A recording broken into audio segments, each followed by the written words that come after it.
ఆ నిత్య జీవాన్ని బలంగా నమ్మితే చెప్పిన రాని జబ్బ రాని దెబ్బ రాని వ్యక్తులు వెలివేత రాని ఏదైనా జరగని పోని నన్ను పోతామని డిక్లేర్ జరగని నాకెన్ని జరిగినది కరువు అయినా కట్టమైన హింస అయినా బాధ అయినా ఏదైనా నా ప్రభు వస్తాడు, నన్ను తిరిగి లేపుతాడు, నేను మళ్ళీ సజీవంగా ఆయనతో పాటు జీవిస్తాను. That is resurrection. గుర్తుపెట్టుకో, ఇది నా క్రీస్తు పునరుద్ధరణ. ఇది చెప్పడానికి తోమ వచ్చాడు, ఇది చెప్పడానికి అపోస్తులు పరిగెట్టాడు, ఇది చెప్పడానికి ప్రపంచమంతా సులువాసు. ఇప్పుడు చెప్పాల్సింది ఎవరు చెప్పండి? మనం చెప్పాలి. నీ ఉద్యోగంలో చెప్పు, నీ సంసారంలో చెప్పు, నీ ఇరుగు పని వారు చెప్పు, నీ అందరికీ చెప్పు, ఇది నిజమని చెప్పు. దీనికోసం ఎంత బాగా చెప్పాలో అంత బాగా అన్ని చదివి చెప్పు. నీ నమ్మిన విశ్వాసం ఏతుగడు ప్రతి వానికి సాత్వికంతో సమాధానం చెప్పు. నీ ప్రభువు సజీవుడు సజీవుడు సజీవుడు త్వరలోనే రాబోతున్నాడు. ఒకవేళ ఆయన తిరిగి లేచాడా, తిరిగి లేవలేదా, వీటన్నిటి గురించి మాట్లాడుకుంటే అసలు ఏంటి ఆయన తిరిగి లేస్తే ఏంటి, తిరిగి లేకపోతే ఏంటి, పునరుద్ధానం గురించి మనకి ఏంటి కలిసి వచ్చేదంటే ఒక మాట చెప్తాను, నేను త్వరగా ముగిస్తాను. ఇది చెప్పకపోతే ఈ మెసేజ్కి అర్థం లేదు. మనిషి అర్ధరహితంగా మారిపోయేది ఎప్పుడో చెప్పిన మరణం. రాజకీయ నాయకుడైనా, వాడి సినిమా యాక్టర్ అయినా, మోతుబరైనా, డప్పున్నవాడైనా, సామంతుడైనా, సామాన్యుడైనా, వాడి బిక్కుమని ఒక రోజు మిగిలిపోయేది ఎక్కడ చెప్పిన మరణం. అది నీ దగ్గరకు వస్తుంది అనడానికి నీ తల మెరుస్తుంది, అది నీ దగ్గరకు వస్తుంది అనడానికి నీ కళ్ళు దెబ్బతింటున్నాయి, అది నీ దగ్గరకు వస్తుందని నీ జీర్ణ వ్యవస్థ దెబ్బతింటుంది, అది నీ దగ్గరికి నేడో రేపు నేను పలకరిస్తుంది అనడానికి నీ బాడీలో సిమ్టమ్స్ మారిపోతున్నాయి. మరణం వస్తే ఏం చేస్తుంది? చదువుకున్నవాడినైనా చదువు లేని వాడినైనా ఎవరినైనా నిరర్ధకంగా మార్చేస్తుంది. ఒక మనిషి లైఫ్ ఎలా స్టార్ట్ అవుతుందో మీకు తెలుసు. బాగా చదువుకుంటాం, పెళ్లి చేసుకుంటాం, జీవితాన్ని మంచిగా అందంగా ప్లాన్ చేసుకుంటాం, అంతా బాగుంది, మంచి ఇల్లు, మంచి భార్య, పిల్లలు, లైఫ్ అంతా బాగుంది, కాస్తంత శాలరీ, అంతా బాగుందన్న సమయానికి ఆ జీవితం ఎడారిగా మారిపోయే ఒక గడి వస్తుంది. ఆ గడి అని చెప్పిన మరణం. ఆ ఇంటి యజమాని చనిపోతే ఆ భార్య ఏమైపోతుంది, ఆ ఇంటి యజమాని చనిపోతే ఆ పిల్లలు ఏమైపోతారో, ఆ ఇంట్లో ప్రధాన మనిషి చనిపోయాడో ఆ కుటుంబం రోడ్డు మీద పడిపోతుంది. కరోనా మరణం దెబ్బకి ఎన్ని కుటుంబాలు రోడ్డు మీకు వచ్చాయి. ఎమ్మెల్యే లాంటి వాళ్ళు కూడా బెంబేలు ఎత్తిపోయారు. ఒక ఎమ్మెల్యే అన్నాడు 500 కోట్లు ఎత్తాను నన్ను బతికించన్నాడు ఆ రోజుల్లో. ఆ ఎమ్మెల్యేతో ఆ ఫ్యామిలీ డాక్టర్ అన్నాడు అర్జెంట్గా 500 కోట్లు ఎత్తాను నుంచి వెళ్ళిపో అన్నాడు. ఎమ్మెల్యే గారు చచ్చిపోయారు. ఎవరన్నా అడగండి, బ్రేకులు కూడా అడగండి, చనిపోయాడు. ఎమ్మెల్యే అయినా చనిపోవాలి, ఎంపీ అయినా చనిపోవాలి, యాక్టర్ అయినా చనిపోవాలి, డాక్టర్ అయినా చనిపోవాలి, ఎవడైనా చనిపోవాలి. దాని ముందు ఎవడో నిలబడడు. ఆ డబ్బు దాన్ని ఆపలేదు, రాజకీయ పలుకుబడి దాన్ని ఆపలేదు, నీ సినిమా పేరు కూడా దాన్ని ఆపలేదు. దాని ముందు ఎవడైనా దిగదుడిపే. దాన్ని ఎలాగైనా జయించాలనుకున్నారు, దాన్ని ఎలాగైనా బయటికి జయించాలనుకున్నారు. ఆ జయించే ప్రయత్నం చేశారు కానీ ఎవడి వల్ల అవ్వలేదు. ఈజిప్ట్ కల్చర్లో మరణాన్ని జయించాలనుకున్నారు, ఈజిప్ట్ వల్ల అవ్వలేదు. గ్రీకులు డూయిలిజం నమ్మారు, జయించాలనుకున్నారు, వాళ్ళ వల్ల అవ్వలేదు. యూదులు జయించాలనుకున్నారు, యూదుల వల్ల అవ్వలేదు. ఇక్కడ ఎవరైతే ఉన్నారో సనాతన వాదులు కొంతమంది, వాళ్ళు కూడా మేము మరణాన్ని జయిస్తామని మహాసమాధిని, సజీవ సమాధిని గొయ్యి తీసుకుని కప్పెట్టుకుని అందులో కూర్చుని మళ్ళీ లెగిస్తామన్నారు, లెగలేదు, చచ్చిపోయారు.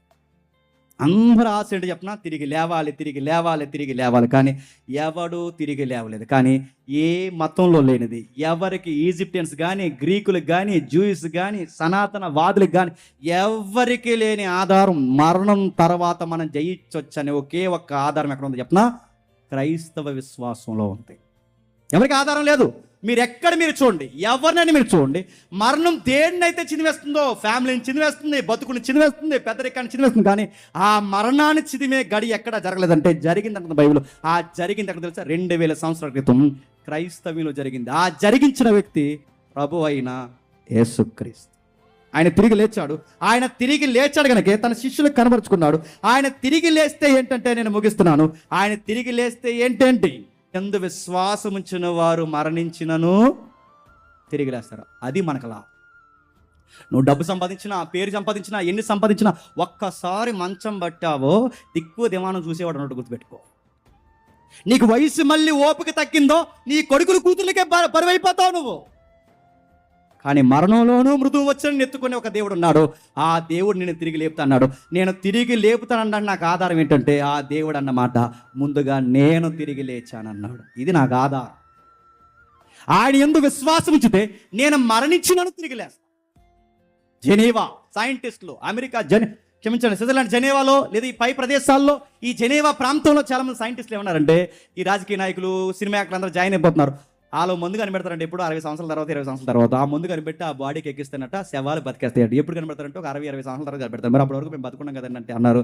అందుకే మా దగ్గర పాలసీ ఉంది, ముందుగా డబ్బులు కట్టి జాయిన్ అయిపోయింది, కొన్ని లక్షలు కోట్లు కట్టేస్తే మీరు చనిపోయిన తర్వాత లేదా మా జెనీవా నుంచి ఒక ఫ్లైట్ వస్తుంది, లేదా ఒక హెలికాప్టర్ వస్తుంది, వచ్చి ఒక పెద్ద బాక్స్ తెచ్చి మీ బాడీని అందులో పెట్టి ఈ బాడీని పట్టుకెళ్ళి డీప్ ఫ్రిడ్జ్లో పెడతారట. డీప్ ఫ్రిడ్జ్లో ఆ ఫ్రిడ్జ్లో పెట్టి ఏం చేస్తారు, మందు కనిపెట్టినప్పుడట అప్పుడు ఆ మందు ఎక్కిస్తేనట అప్పుడు నేను ఎలా తిరిగి లేసిపోతాడు. అంటే ఎవరు చెప్తారు? సైంటిస్టులు, జెనీవా సైంటిస్టులు చెప్తారు. గమ్మత్తడి చెప్తున్నా, బాగానే ఉంది తినడానికి. జాయిన్ అయిపోయారు, తెలుగు సినిమా యాక్టర్లు జాయిన్ అయిపోయారు, బాలీవుడ్ అందరూ జాయిన్ అయిపోయారు, పొలిటీషియన్ జాయిన్ అయిపోయారు, డబ్బున్న మోతుపల్లి అందరూ జాయిన్ అయిపోయారు, చాలా డబ్బులు కట్టేశారు. లేపేస్తా అంటే లేచిపోదామని జాయిన్ అయిపోయారు. గమ్మత్తడి చెప్తున్నా, వాళ్ళు లేపకపోతే ఎవడైతే లేపుతానో ఆడిని బాక్స్లో పెడతారు. ఒకరోజు నన్ను బాక్స్లో పెడతారు. ఆడి బాక్స్ అక్కడ ఉంటుంది, నా బాక్స్ ఇక్కడ ఉంటుంది. ఆడు కదలడు, నేనే కదలను. ఇన్ని డబ్బులు తీసుకున్నాను, ఇంకా 60 దాటేసిందని ఆడిని అడగడానికి ఆ బాక్స్ దగ్గర నేను వెళ్ళలేను. ఆడి బాక్స్ నా దగ్గర రాదు. నా డబ్బు అంతా తినేసే కదండి, నేను ఎవరిని అడగను. గమ్మద్దని చెప్పిన, జెనీవా సైన్స్ ఇచ్చిన హ్యూమన్ జీనోమ్ ప్రాజెక్ట్ రైట్ అని నమ్మాలి అంటే ఆ స్టేట్మెంట్ ఇచ్చిన సైంటిస్ట్ ముందుగా తిరిగి లేవాలి. అప్పుడు చెప్పు ప్రపంచానికి. కానీ జెనీవా చెప్పింది జరుగుతుందో లేదో నాకు తెలియదు, కానీ నువ్వు నమ్మిన జీసస్ క్రైస్ట్ స్టేట్మెంట్ ఇచ్చాడు, నిజంగా తిరిగి లేచాడు, మళ్ళీ వస్తానన్నాడు, నేను తిరిగి లేపుతానన్నాడు.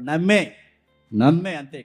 ఈ పునరుద్ధానాన్ని దీన్ని నమ్మితే ఏమో తెలుసా, థీస్ట్కి ఎథిస్ట్కి ఒక్కసారి లాస్ట్ ఇది ఒక్కసారి చూడండి, ముగిస్తాను. ఎథిస్ట్ అంటే దేవుని నమ్మనవాడు, థీస్ట్ అంటే దేవుని నమ్మనవాడు. థీస్ట్ డిఎల్ మూడి, ఎథిస్ట్ ఎవరైతే ఉన్నాడో అక్కడ మనకు కనబడుతుంది రాబర్ట్ జీ ఇంగర్ సోల్ ఎవరైతే ఉన్నారో వీళ్ళిద్దరు మీరు చూడండి. ఇంగర్ సోల్ అంటే ఒక నాస్తికుడు, డిఎల్ మూడి దేవుని నమ్మనవాడు. డిఎల్ మూడి ఎవరైతే ఉన్నారు, ఇంగర్ సోల్ ఎవరైతే ఉన్నారు, ఇద్దరు అమెరికన్స్ ఒకే రోజు చనిపోయారు. ఒక ఎథిస్ట్, ఒక థీస్ట్ అంటే దేవుని నమ్మనోడు, దేవుని నమ్మనోడు. దేవుని నమ్మినవాడు, దేవుని నమ్మనవాడు ఇద్దరు ఒకే రోజు చనిపోతే ఈ ఎవరైతే ఉన్నారు ఇంగర్ సోల్ ఇంట్లో అందరూ స్నేహితులు, బంధువులు అందరూ ఇంట్లో అందరూ ఏడుస్తున్నారు.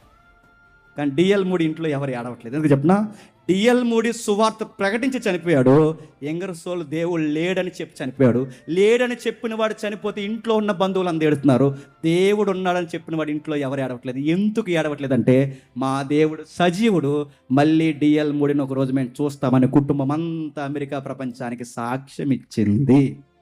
ఇప్పుడు చెప్పండి, రెజరెక్షన్ అంటే ఏంట్రా అంటే, మాకు జబ్బొచ్చి చచ్చిపోయినా, మమ్మల్ని ఎవడైనా చంపేసినా, మా రోగాలతో మా ఇబ్బందులతో మేము చనిపోయినా మాకు భయము లేదు. మా భయం లేదు, మా ధైర్యం వల్ల చెప్పిన, మేము క్రీస్తునందు నిద్రించినను మరణించి తిరిగి లేస్తాం. ఆయన వస్తాడు, తమ వరసల్లో తిరిగి లేపుతాడు. ఇది మా రెజరెక్షన్ మెసేజ్.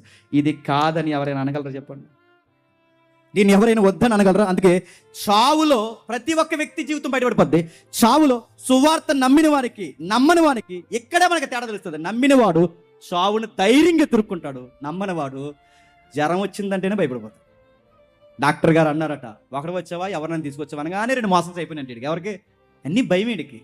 కానీ పునరుద్ధానం ఆ నిత్య జీవాన్ని బలంగా నమ్మితే ఎలా చెప్పిన, రాని జబ్బా రాని దెబ్బ రాని వ్యక్తులు వెలివేత రాని ఏదైనా జరగని పోని, నన్ను పోతామని డిక్లేర్ జరగని, నాకెన్ని జరిగినది కరువైన కటకమైన హింస అయినా బాధ అయినా ఏదైనా నా ప్రభు వస్తాడు, నన్ను తిరిగి లేపుతాడు, నేను మళ్ళీ సజీవంగా ఆయనతో పాటు జీవిస్తాను.